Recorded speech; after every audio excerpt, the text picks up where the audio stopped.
नमस्कार दोस्तों, आज मैं आपको सुनाने जा रहा हूं एक अद्भुत और रोमांचक कथा, मां दुर्गा और महिषासुर की कहानी। यह कहानी है शक्ति, साहस, धर्म और न्याय की। महिषासुर का जन्म प्राचीन समय में रंभ नामक असुर और महिषी जल भैंसिनी रूपी अप्सरा का मिलन हुआ। रंभसुर अत्यंत शक्तिशाली था और उसने तपस्या कर वरदान पाया था कि उसका संतान अद्वितीय सामर्थ्य वाला होगा। संयोगवश उस संतान का जन्म भैंस और असुर के संयोग से हुआ। इस कारण वह बालक आधा असुर और आधा भैंस के रूप में पैदा हुआ। उसका नाम पड़ा महिषासुर।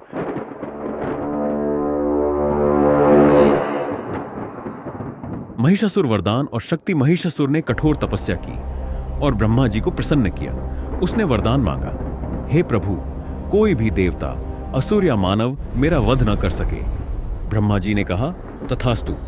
लेकिन ब्रह्मा जी ने यह शर्त जोड़ दी कि कुश्सेक्रियन, तेरा वध केवल एक स्त्री के हाथों होगा। महिषासुर को लगा कि कोई स्त्री उसे कैसे हरा सकती है, इसीलिए उसने इस वरदान का गलत उपयोग किया और देवताओं को पराजित कर स्वर्ग पर अधिकार कर लिया। धरती पर अधर्म फैल चुका है। महिषासुर नामक दुष्ट असुर ने अपनी शक्ति का दुरुपयोग कर स्वर्ग और पृथ्वी दोनों पर आतंक मचा रखा था। इंद्रदेव ने त्रिमूर्ति ब्रह्मा, विष्णु और महेश के पास जाकर कहा, हे परम देवताओं, महिषासुर ने स्वर्ग और पृथ्वी दोनों पर अजेय आतंक फैला रखा है। हमें तुरंत कुछ करना होगा, अन्यथा अधर्म का साम्राज्य और भी बढ़ जाएगा।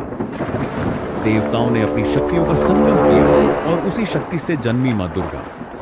उनका रूप अत्यंत भव्य और तेजस्वी था। हाथों में त्रिशूल, खड्ग, गदा, शंख और चक्र थे और उनका वाहन था सिंह। देवी का उद्देश्य स्पष्ट था, महिषासुर का वध और धर्म की रक्षा। देवी का अवतार देखकर इंद्र और सभी देवता मंत्रमुग्ध हो गए। इंद्र ने कहा, हे मां, आपके आने से हमें आशा मिली। महिषासुर अजेय है, लेकिन आपकी शक्ति से ही अधर्म का नाश संभव है। महिषासुर ने अपने वरदान का दुरुपयोग करके धरती और स्वर्ग पर आतंक फैलाया। युद्ध की शुरुआत में उसने बैल रूप धारण किया। उसका आकार विशाल, सिर भयंकर, आंखें लाल और शक्ति से भरपूर थी। उसने गर्जना की और सीधे देवी पर हमला किया, लेकिन मां दुर्गा ने अपने त्रिशूल और खड्ग से उसका सामना किया। महिषासुर ने तुरंत रूप बदल लिया। वह अब मानव रूप में आया, विशाल, मांसपेशियों से भरा, हाथ में हथियार और आंखों में अग्नि। उसने दुर्गा को घेरने की कोशिश की, लेकिन देवी ने उसे चकमा दिया और उसके वार को नाकाम कर दिया।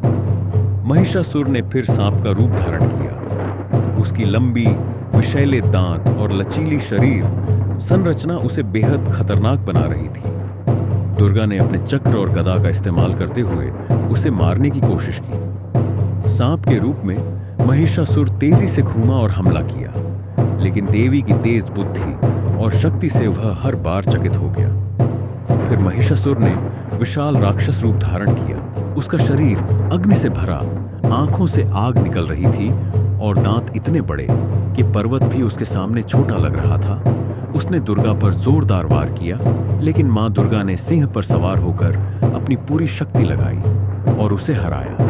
अंततः महिषासुर ने अपना अंतिम और सबसे भयंकर रूप धारण किया, आधा मानव और आधा राक्षस, जिस पर शक्ति और क्रोध का अद्भुत संयोजन था। गर्जनाएं इतनी तेज थीं कि आकाश और धरती दोनों गूंज उठे। उसने गर्जना की, तुम मुझे हरा नहीं सकती। लेकिन मां दुर्गा ने अपनी सारी शक्ति एकत्र की। उनके त्रिशूल, खड्ग, गदा और चक्र के अद्भुत प्रहार महिषासुर पर पड़े। एक जोरदार ध्वनि के साथ महिषासुर परास्त हो गया। उसकी सत्ता और आतंक का साम्राज्य समाप्त हो गया। स्वर्ग और पृथ्वी में शांति लौट आई। देवता और मनुष्य आनंदित हुए। मां दुर्गा ने सभी जीवों को यह संदेश दिया, अधर्म कभी नहीं जीत सकता। भक्ति, साहस और शक्ति से हर अंधकार पर विजय संभव है। यही कारण है कि नवरात्रि में उनकी पूजा होती है और उनके अद्भुत पराक्रम को याद किया जाता है। दोस्तों, यह कथा हमें सिखाती है कि चाहे कितनी भी कठिनाई क्यों ना आए, धर्म और सत्य की रक्षा के लिए शक्ति, साहस और भक्ति का संगम हमेशा विजयी होता है। इस नवरात्रि आइए हम माता दुर्गा के आदर्शों को अपनाएं और अपने जीवन में धर्म और भक्ति को स्थापित करें। अगर आपको यह कथा पसंद आई तो हमारे चैनल को सब्सक्राइब करना ना भूलें और लाइक, शेयर और कमेंट करके हमें बताएं कि आप अगली बार कौन सी कथा सुनना चाहते हैं।